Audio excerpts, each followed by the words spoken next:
Hi, everybody. My name's Dewey Boyd, and I graduated from Clemson in 2008, and I'm now a recording engineer and producer here in Nashville, Tennessee. I own this recording studio called 4115, and I'm also the front of house engineer for Ricky Skaggs. About 3 years ago, I started a podcast of which I'm the host called Music City Listeners. When my wife and I moved to Nashville in 2009, I didn't really know how to get started in the music industry. I had a few leads of maybe how to become an intern or how to learn, or coming from academia, I thought maybe I needed more schooling.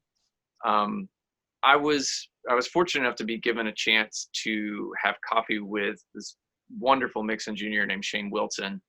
I came in with my khaki pants and button-up shirt and fancy resume paper that listed all of my Clemson credentials, and he pulled up to the coffee shop on a Vespa scooter and wearing a tie-dye t-shirt.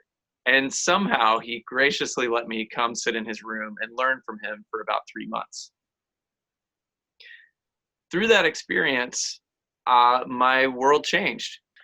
So one day, Shane Wilson got an email because Charlie Peacock needed his attic cleaned out, and I happened to be the intern that got tapped to do that. And so I was able to go over to his studio. Shane had set it up with his buddy, Richie Biggs, who is the engineer over there, for me to sit in with him whenever Charlie didn't need me to be handing down his tax documents or whatever it is that he needed sorted through out of his attic. And I got to go out to lunch with Richie a couple times and heard his story of how he became the engineer that he is. And it really blew me away. He had also studied a similar field as me in school. And he had dropped out because he wasn't doing well. And a friend of his had told him, like, come on down with me. I'm going to go audition for this gospel quartet band. And so he went down with them, and he just hung around, and they liked him. And they were like, man, you don't know how to do anything, but we want to find a place for you. And so he found his way into the camp of this band by way of being one of their truck drivers. And so he drove a truck for them and eventually worked his way to being one of the bus drivers for the band. And every night he would sit behind the front of house engineer and watch the show. And then there was a day where the front of house engineer got sick, and Richie raised his hand and said, well, I've been watching him. I think I can do it. And so as fate would have it, he got to mix the show. And there were rave reviews of how good the show sounded. And so there was, Richie Biggs got to be the new front of house engineer for this band, having been their truck driver. Now Richie Biggs works for Facebook and does a lot of content for them and has multiple Grammys. He's a fantastic engineer. The project that he was working on at Charlie's place at the time was this unknown Americana duo, comprised of Joy Williams and John Paul White, just before they really burst into the scene. We all got to go to lunch together. We got to be on a first name basis because we were all just people who happened to be at the same place at the same time. And they went on to be the Civil Wars and win multiple Grammys and tour internationally. And I was fortunate enough to be sitting in the room when their first EP was being mixed. So it was here that I realized that doing manual labor for someone in the music industry was a really, really great way to meet someone. I had always heard of networking and that I really needed to, you just have to know somebody. And what I came to find out was that you kind of just have to know a whole lot of people, and that you need to be someone that when they have a job or when they have an opening, when they need something done, that you're just the first person that comes to their mind that they want to call. And that comes from being around, actually being there, and largely being competent at what you do, but agreeable to be around. So the next turn that took for me was getting a chance to help a producer named Paul Moat move from his old recording studio to a new recording studio. And I volunteered to help him move. Unbeknownst to me, that was my internship interview. And I got to intern with him for about 9 months and then assist with him. And I was with him for a total of about 3 years. During that time, I got to work on a few Grammy-nominated projects. I got to work with a whole lot of really, really talented people and learn an unbelievable amount about recording and producing, how to talk to people, how to make sure people had what they needed before they thought about it, and then of course how to make records and how to run a recording studio. It was from the Smokestack, Paul Moak's studio, that I then launched my career as a studio owner and producer and engineer, where I opened 4115. I realized over the last few years that pretty much everyone I had met along the way had a really, really interesting story.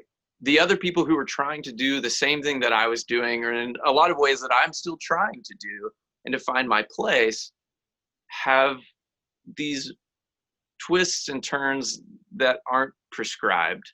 And I really, really got curious about that.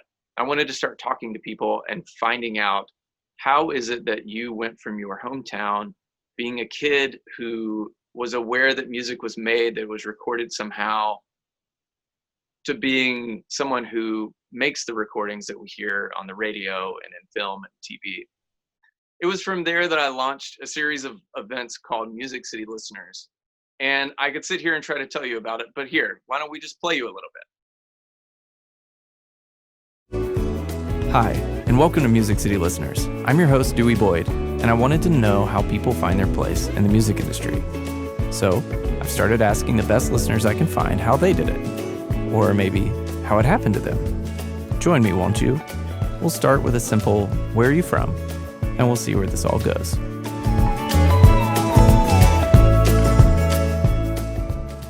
Then I had mixed an EP for a Texas band called Sixpence None the Richer, who had done a few records already, and it went great, and called Tickets for a Prayer Wheel, and they got in a really bad record company situation.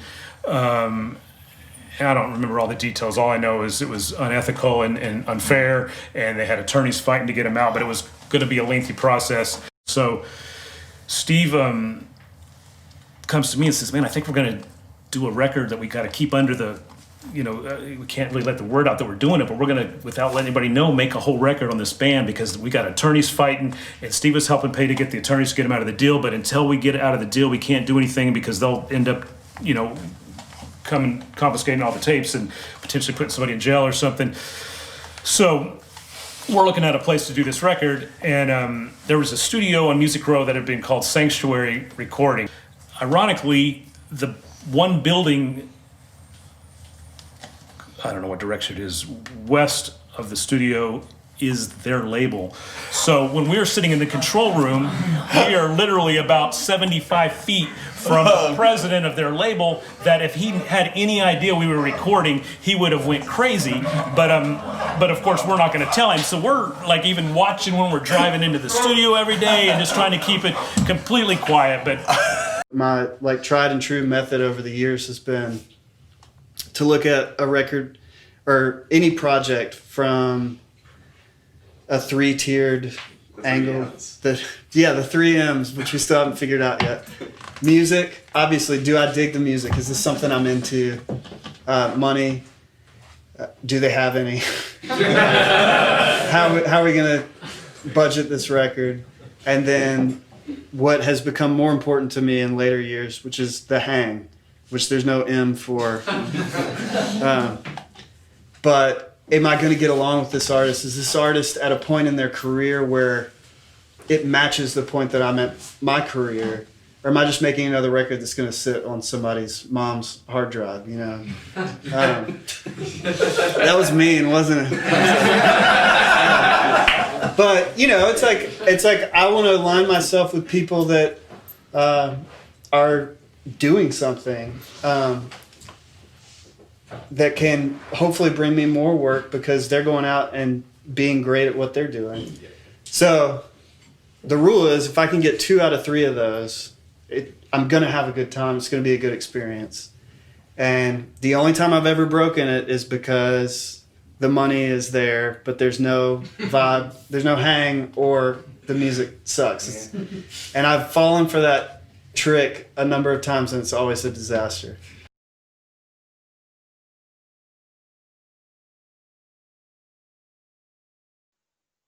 Over the years, I've gotten to stay really connected with Clemson. Dr. Bruce Whistler has been really kind to bring me back annually to do a recording project with his students. I get to bring what I can of a Nashville style internship to the Brooks Center for about a 4-day weekend, where we take a local band and we record them all the way through mixing of one of their songs from scratch. Several Clemson students interned with me over the summer here in Nashville. Among them are Michael Meckling, who's now the assistant for a producer named Reed Shippen, Ryan Yeomans, who owns his own recording studio and does live sound around town, Dirk Gutierrez, who is running a recording studio and doing work down in the Atlanta area, and Dylan Kelly and Sam Hunter. The list goes on. I've really enjoyed getting to be connected with Clemson in that way. I had another great run-in with my Clemson family at the Spoleto Festival back in the summer of 2018. I was mixing Ricky Skaggs for 2 nights out on the quad, and I actually had my first real conversation with Woody Moore at that time.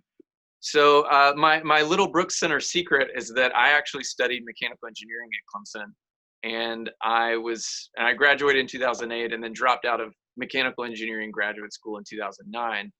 And so I am somewhat of an adopted son of the Brooks Center.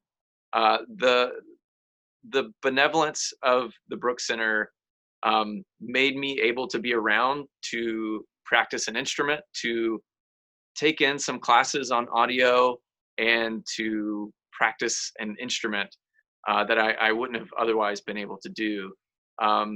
And because of coming back to do Dr. Whistler's class and being around, I got to actually talk to Woody and see some of the students again. And we got to work out there in a real live festival situation, dodging rain as best as we could down in Charleston, South Carolina. And that was a really special experience. There are a lot of ways that you can follow along with what I'm doing and the work of Music City Listeners.